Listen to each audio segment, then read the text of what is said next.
Hi, welcome to Best in Tesla and the Overflow News Show episode 59. So the biggest news is probably that my Google account has been hacked, meaning also my YouTube channel, Best in Tesla, with over 110,000 followers right now, is down. I'm still working on getting it back, but this is my full-time job and my livelihood, so I will of course try to keep this going somehow and see if I can get it back and see if I can get back earning some money, as I have no other way of putting food on the table for my kids. So the first thing I would like to ask you is if you would like to subscribe to this new channel. I don't know if this will be temporary or become the new channel, so please subscribe so we can get this up and monetized as well. It is the free and easy way you can support me and help me through this. Then you will not miss out on future videos just like this one, as I don't know when the other channel will be back online and if it will be back online. So while I have lost all my income from YouTube, I hope you will support me until I can get back on my feet.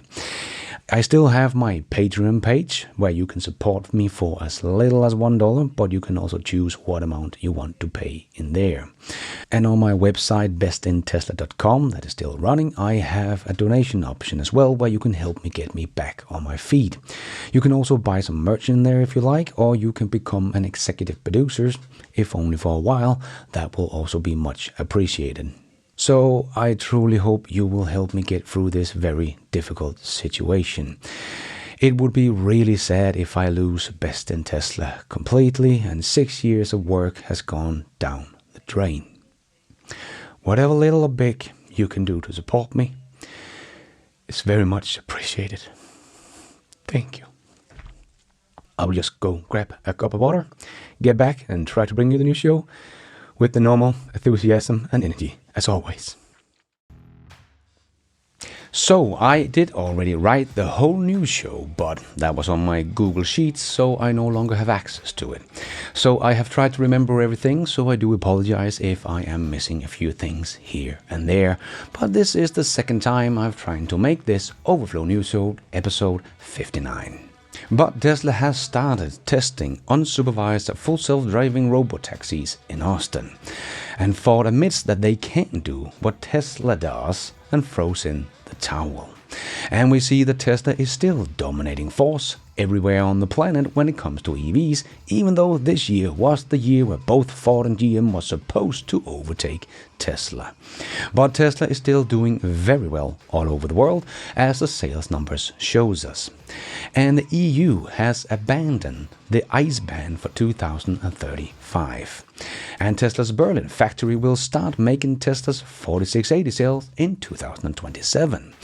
And we have a LiDAR company filing for bankruptcy.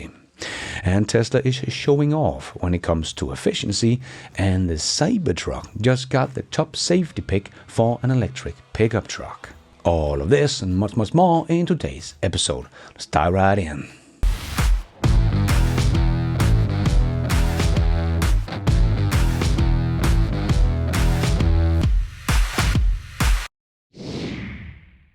Let's put our living stereo stylus in this groove.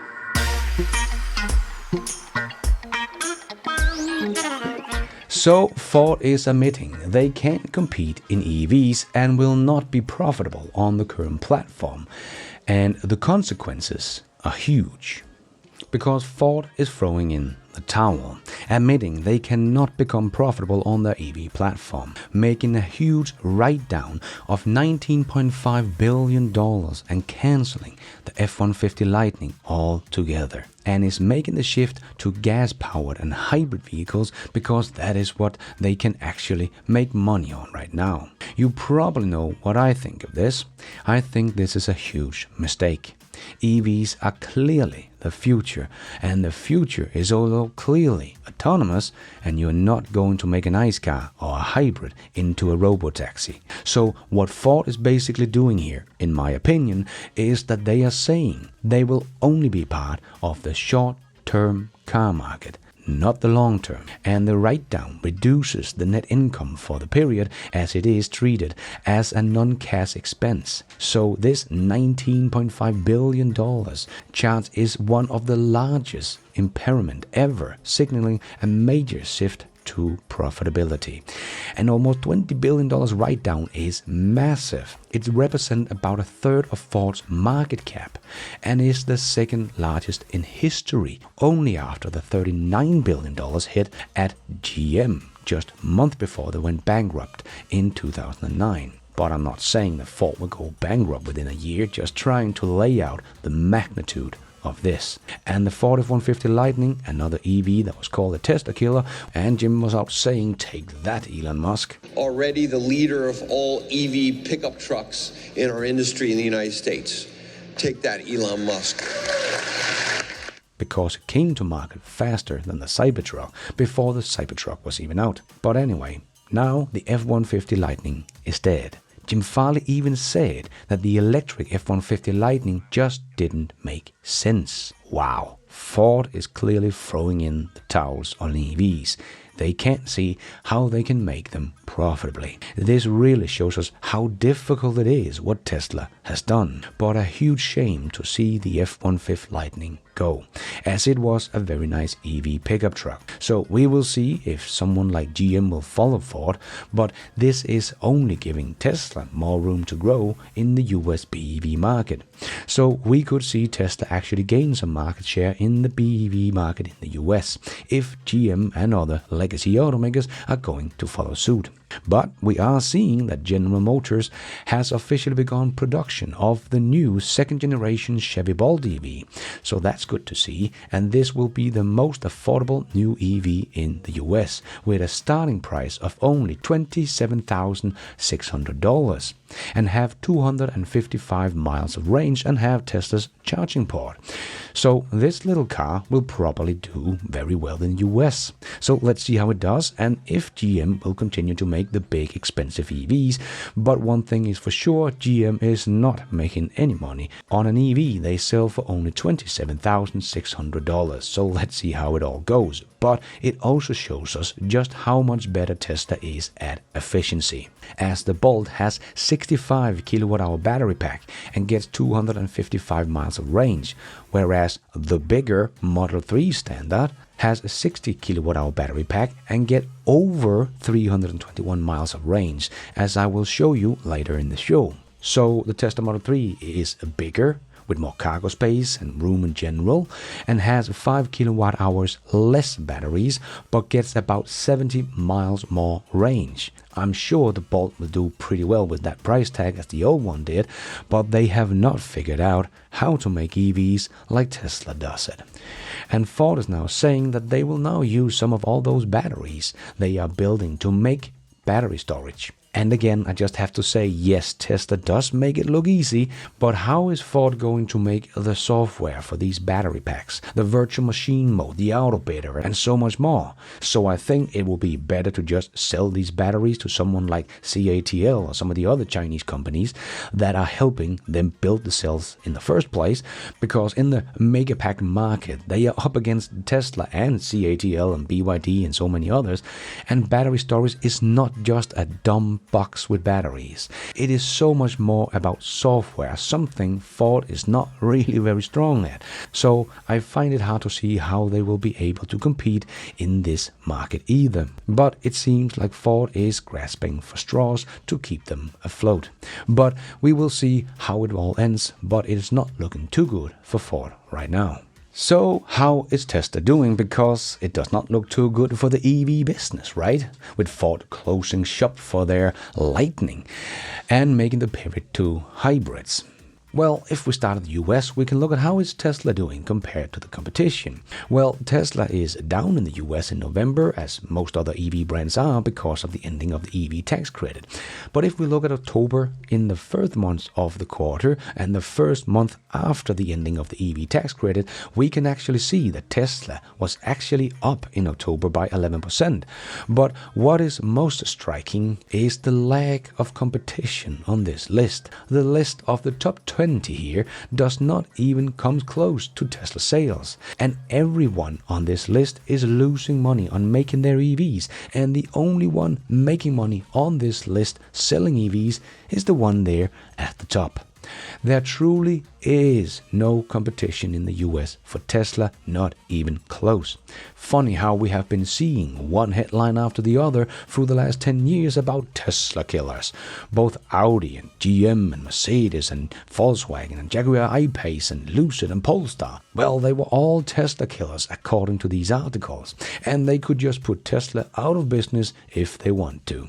And we even had studies showing that GM and Ford would both overtake Tesla in 2025, as they should both get 15% BEV market share and Tesla would fall from 70 to 11%. Well, reality hit hard for all these legacy automakers and analysts saying that Tesla was doomed because of the competition was coming. What Tesla did was not easy, and they found out the hard way. And no one has been able to keep up or catch up, even though they all pretty much said they would. Don't forget, this is the year that GM was supposed to sell 1 million EVs in the US and beat Tesla. Do you think that you can catch Tesla by 2025? Absolutely, Phil. So the short sellers talked a lot about the competition was coming. Remember how Jim Chanos said the big boys are coming? Well, here we are 7 years later, and this is what the competition looks like. Remember how Mary Barra said that 2023 is going to be the breakout year for GM's EV? Well, that didn't happen. Or that 2024 was the year of execution for EVs. Well, that didn't happen either. So I know everyone loves to point at Elon Musk and saying he promised too much. But these guys are not even trying anymore. Jim Farley promised 2 million EVs production run rate by next year. Now they won't even do that in 2030. Remember how the hedge fund managers said that Tesla won't ever report another profitable quarter back in 2019. Well, Tesla has been profitable ever since 2020. It was actually the legacy automakers that never became profitable on EVs, and now Ford is throwing in the towel. All of this is really a good showcase about how you should always do your own research and don't rely on so-called experts. And we see in Europe Tesla still has the best-selling EVs by far with the Tesla Model Y. And we can see in one of the big markets in Europe, like in Italy, Tesla is actually heading for an all-time high quarter if the trend continues. And in the UK, another big market here in Europe, we can see that Tesla is the dominating force. And we of course know that they are breaking records in Norway, not just for Tesla, but as the most sold automaker in a single year ever. So Tesla is still doing very well in Europe despite everything. And if you want to see someone struggle, we might have to look at more legacy automakers, as Volkswagen is gearing up for its first production closure in Germany in its 88-year history. But that is just the first step, as they have already planned to fire 35,000 people over the next 5 years. But this is history we are watching right now, and not in a good way. But if we turn overseas, well, in Korea, Tesla is also absolutely dominating the Korean market in 2025, as Ming reported. The Model Y isn't leading the pack. It's rewriting the leaderboard, outselling the entire EV fleet of domestic giants Hyundai and Kia. With almost 47,000 vehicles sold through November, the Model Y is officially Koreans' favorite EV, driving Tesla's total yearly sale to a whopping 55,594, a nearly 100% jump from last year. To put this dominance in perspective, the Model Y sold more units on its own than all Hyundai and Genesis EVs put together.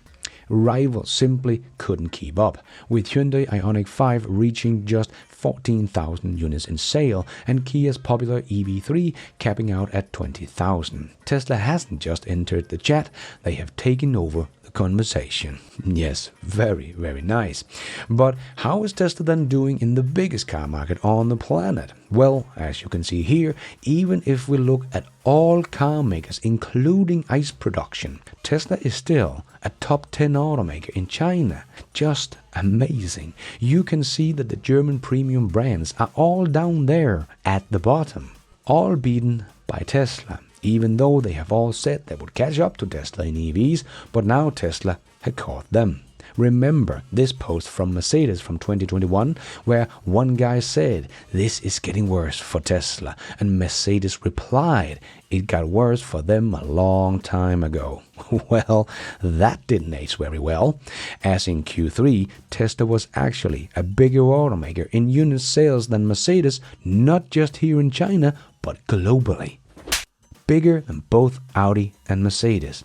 And Tesla is doing this, being a top 10 automaker in China with just one single factory. Someone like BMW have 3 factories and have a production capacity of about 830,000 units, but it's probably not going to sell much more than 550,000 units in China in 2025. So that means that they are probably running those factories at about 66% utility rate. Not very good for business, especially when you have to share 50% of all the profits in China with the Chinese partner, where Tesla gets to keep all the profit from their car sales in China.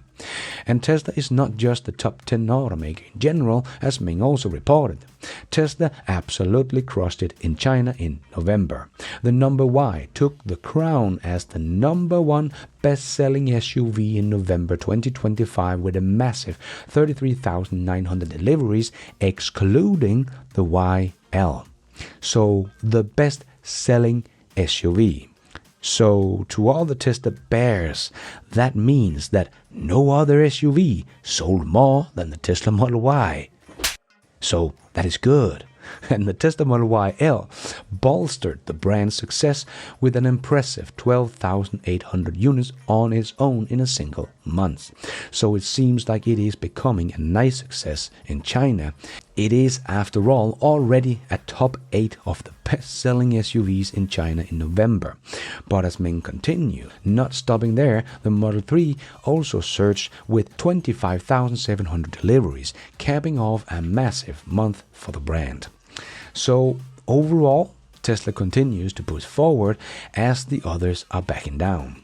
And when you look at the global scale, you can see that for the first 10 months of the year, Tesla's Model Y is still a dominating force.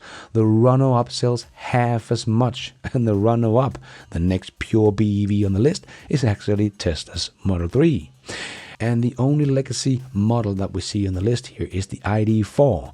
And just again, very impressive from the Xiaomi SU7 that sit at number 8 most sold EV model in the world, even though it's only sold in China for now. So just very, very impressive. So overall, looking around the world, it seems like Tesla is just pushing forward, making good sales, while legacy automakers are backing down.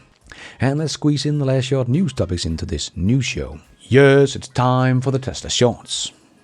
I did make a whole video about Tesla's unsupervised robotaxis driving around in Austin right now doing a test. So this is very cool, and if you haven't seen it yet, I will also put this up on my new channel so you can check it out. So won't spend much more time on this topic as I already covered it in great detail.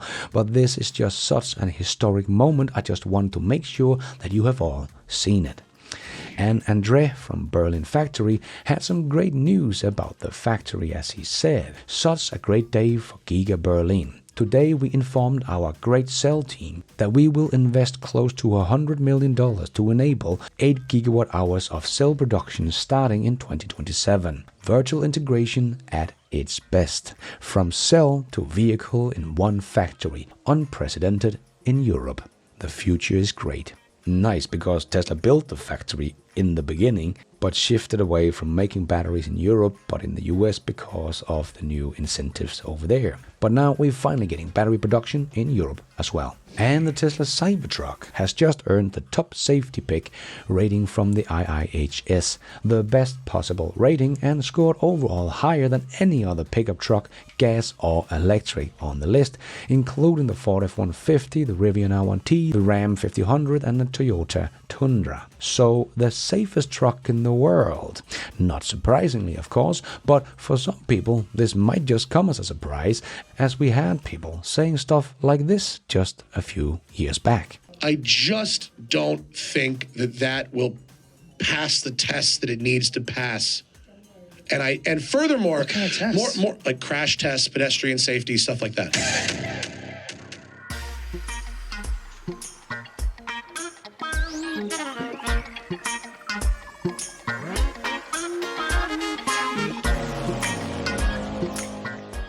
Yeah, that didn't age well.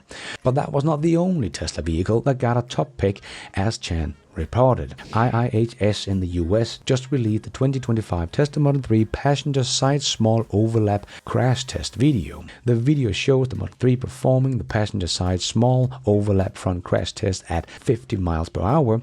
The crash test indicate that the passenger's living space is well maintained and the front and side airbag have been effective in preventing the human's head from hitting hard structures or external objects that could cause injury. Overall, it proved its high safety and Model 3 was selected as the 2025 top safety pick. Nice.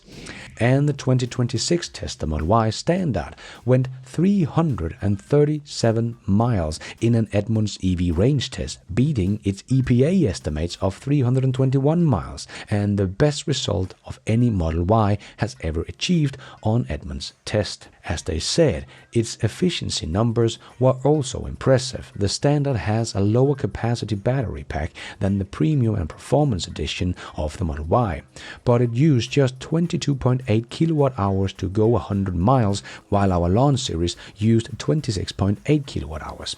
Yes, Tesla didn't just cheapen down the standard versions. They spent a lot of time and effort of making these cars more efficient, so we could still have this great range. Such a great job from the Tesla team.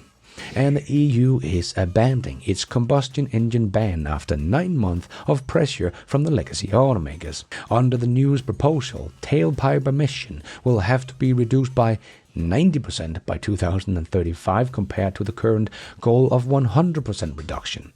The Commission will set a condition that car makers need to compensate for the additional pollution by using lower carbon or renewable fuels or local produced green steel. So even though this is bad that the legacy automakers have so much power that they have actually got the complete ban changed, they still need to do 90%. So that is not possible unless you are basically all in on BEVs, as hybrids are getting lower utility rates again, just like they did this year in 2027 and 2030.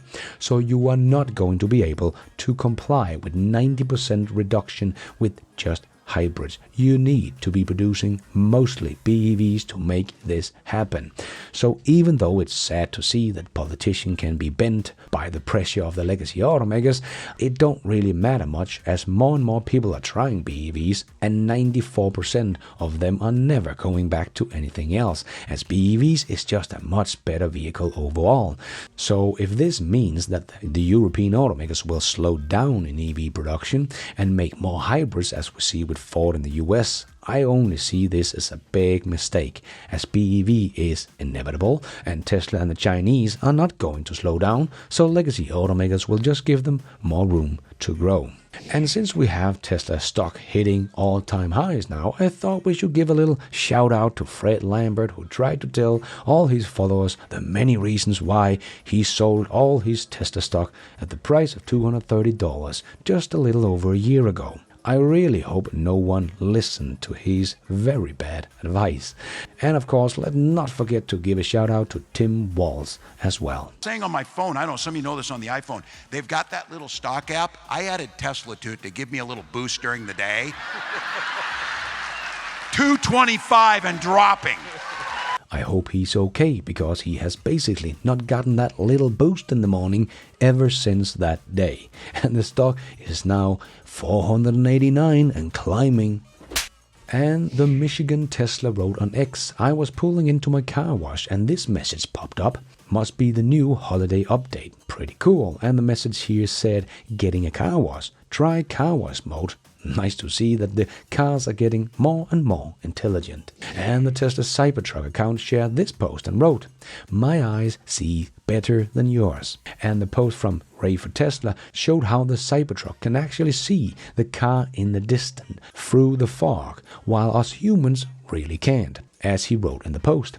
In this adverse weather condition, can you see the right-turning vehicle at the upcoming intersection? If not, look at the visualization display.